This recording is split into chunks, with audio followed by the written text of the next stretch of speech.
मथुरार एही पवित्र ब्रजभूमि रे एही खूबसूरत प्रेम मंदिर तैयारी करा जाई अछि, जहाकु कि भगवान कृष्ण एवं राधांकर प्रेमर प्रतीक बोली भी कहा जाए। एहाकु निर्माण करिथिबा जगतगुरु कृपारु दास महाराज कहिथिले कि जिए भी मथुरा किंबा वृंदावन को बुलिया पई आसिबे से एही मंदिर को निश्चित आसिबे एवं ताहा सत्य मध्य हेउअछि। एही मंदिर केवल भारत रे नुह पूरा विश्व रे प्रसिद्ध।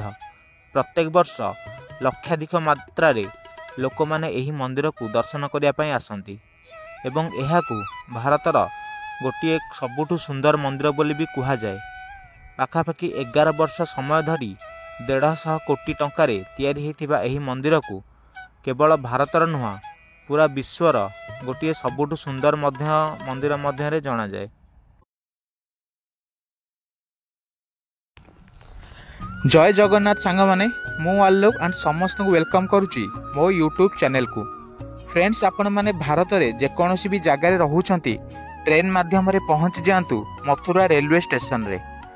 मथुरा स्टेशन रे पहुंचला परे आपण को स्टेशन बाहर इजिली ट्रांसपोर्ट मिली जिवो, जहा कि मात्र 30 रु 40 टंका रे से आपण को नहीं प्रेम मंदिर रे छाड़ी देबे।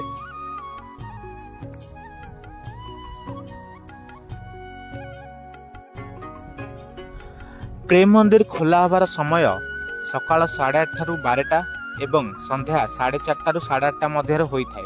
सो जदि आपण माने एही मंदिर को बुलिया पई चाहुचती ताले समयर ध्यान रखिबे।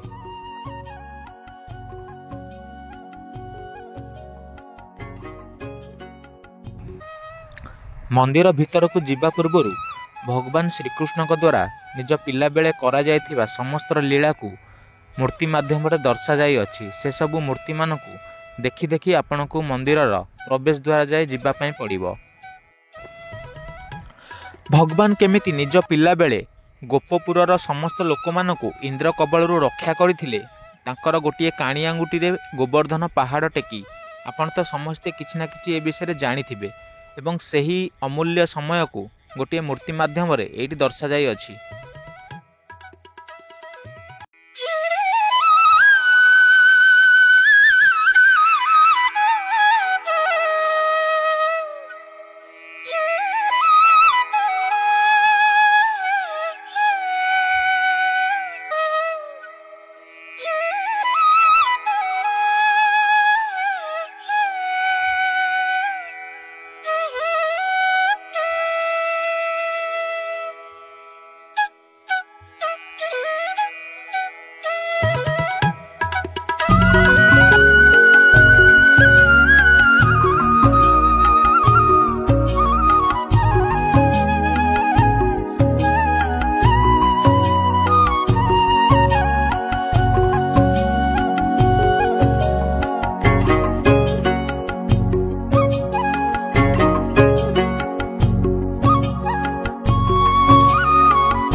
मंदिर तो मु आगरू बहुत देखी किंतु एते सुंदर मंदिर को आज प्रथम थर देखुची। मंदिर भितर एंट्री कला मात्रे आपण को भगवान कृष्ण द्वारा निज पिला बेले कर जाइथिबा समस्त लीला मानकु कांथरे गोटे प्रकार प्रतिमा माध्यम रे दर्शा जाई अछि एवं मंदिरर गर्भागृह रे प्रभु श्री कृष्ण एवं राधा दुहे विराजमान अछंती।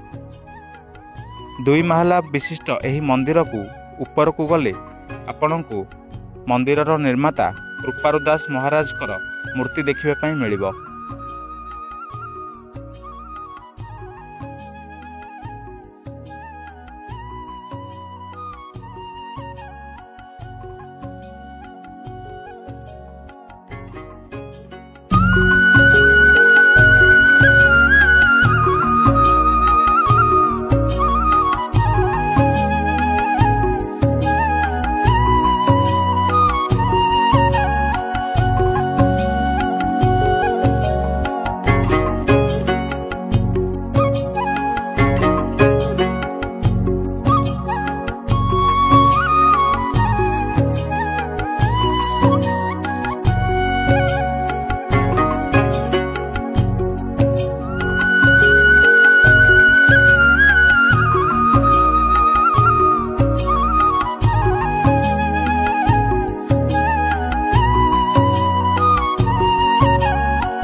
ଏବଂ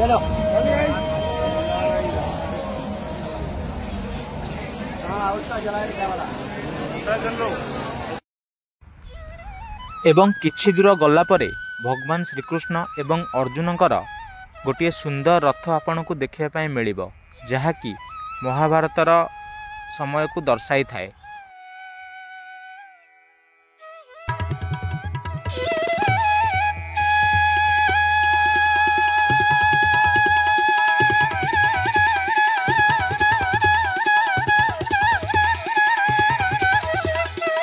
प्रेम मंदिर जितना ज्यादा अंदर से खूबसूरत है।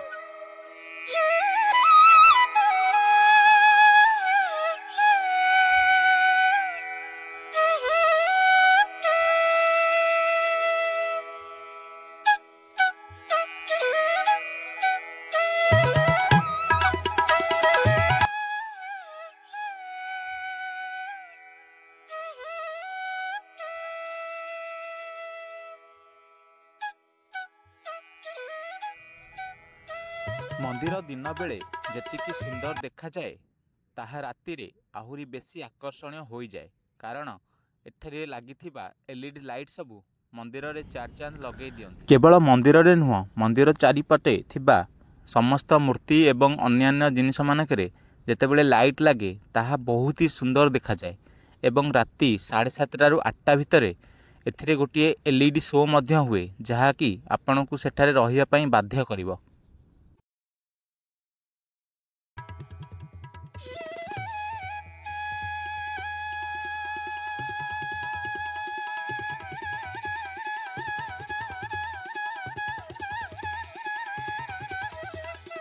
प्रेम मंदिर जितना ज्यादा